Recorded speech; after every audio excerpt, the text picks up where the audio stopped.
Our next guest is Alicia Weigel. She's an activist and human rights commissioner in Austin, Texas, and now also a first-time author. Weigel identifies as intersex, which is the I in LGBTQIA. And intersex people are generally born with both male and female biological characteristics. Here's Weigel talking about her own experience in the documentary Every Body.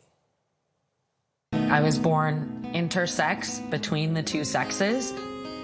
I have physical and anatomical traits that don't fall neatly into that male-female box that birth certificates would make you think is how the world is. You feel so alone and isolated.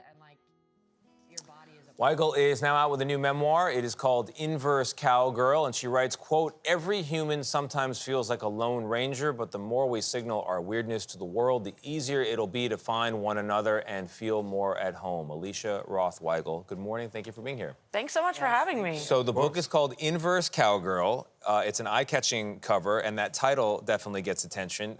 You say it's anyone who turns societal norms upside down. Yeah, so Inverse Cowgirl came from the fact that I'm intersex in Texas, but more broadly, yeah, it's anyone who has felt like they don't fit into whatever prescribed box that society wants to place you in. And very early in the book, which, by the way, is funny, it's insightful, I can see why people have called it the must-read memoir of the fall. You make the point that about 2% of the world's population falls into this category of intersex, which makes it as common as redheads. Yep. Which I have two in my family, by the way. Wow. So what has your experience been like, and how does it fit into the sort of broader category? Yeah, so my experience growing up was just one of total isolation and just thinking there was no one else like me. I was totally and utterly alone. And no one wants to feel like that. Yeah. I also was pressured to never share my truth. Yeah. And I think when you grow up hiding and needing to present a facade to the world, that really takes a toll on you. Not even with your brother. Which is... Yeah, never told even my own brother. I second Tony's emotion about this book. I think it's a must-read for people. Yeah. Thank you. And I have to say, I'm embarrassed. I had never even heard this term before, Alicia. But I had never heard it until I was 27. Yes, I had never heard it. So I want people to understand exactly who you are. You write about you were born with a vagina, but you have internal testes that were removed when you were a baby. Yes. And because of that, what happened to your body? You couldn't have a period. Yep.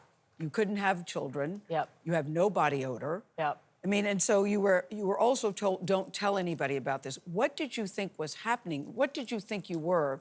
Because you said you didn't even know what it was, that it had a name until you were 27. So what did you think it was? They always told me I had a disorder and I was being fixed.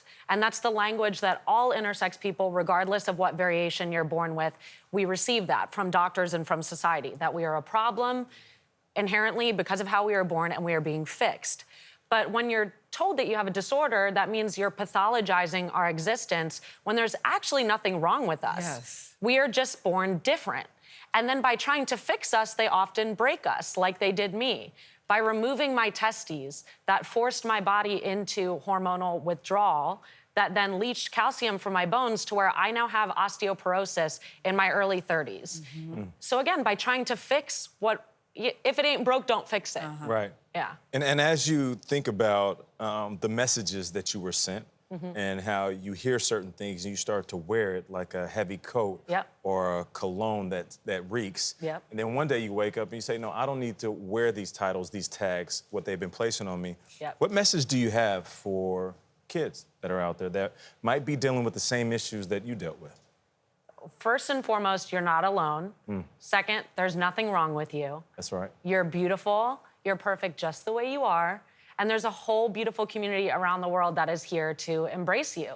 So, you know, go and Google intersex. There are plenty of organizations that can help you move through the process of claiming who you are and owning it with pride. You said that this book has been difficult for you to write, but you also said it's been healing. Tell us both parts of that. Yeah, so the way that I describe writing a memoir is kind of like doing therapy on your whole life in a truncated time frame and knowing the whole world's about to read the transcripts. It's definitely a doozy, but I'm glad I did it because it forced me to face myself. And I think in this world, we often kind of run from things that we don't want to face, and it makes sense. Listen, I watch trash reality TV sometimes to numb out, too. Yes. Right. But I do think that by facing myself, all of myself, my full self, even the demons in the closet, the shadows, it helped me process all of these things that I've been through and move through them. And I no longer carry those burdens. Yeah, because you with are me. very much a woman and feel like a woman. Yes. Identify as such. Yep. I mean, look at me. Yeah. Yeah. So, I mean, your advocacy, at the end of it, you wanted to, in part, be a matter of policy. So we were talking about doctors just before the camera started rolling. How has the medical community shifted its approach to treating people like yourself? Yeah, so it is a slow process. Unfortunately, it stems from a lack of information. Most people in med school get maybe 1 or 2 lines in their whole med school textbook. They don't even know, yeah. They don't even know. Yeah. And so we've been working directly with the Biden administration, and we'll be releasing a report later this year on health inequities faced by intersex people. I'm hoping that we can get that into the hands of doctors and elected officials across the country so that we can finally do better by our community. All right. Very good. Bravo, Alicia. Yeah, bravo. Bravo. Thank Alicia you. Roth Good Weigel. job. Thank you very much. Good job. Thank you. All right. The book, Inverse Cowgirl, is on sale right now.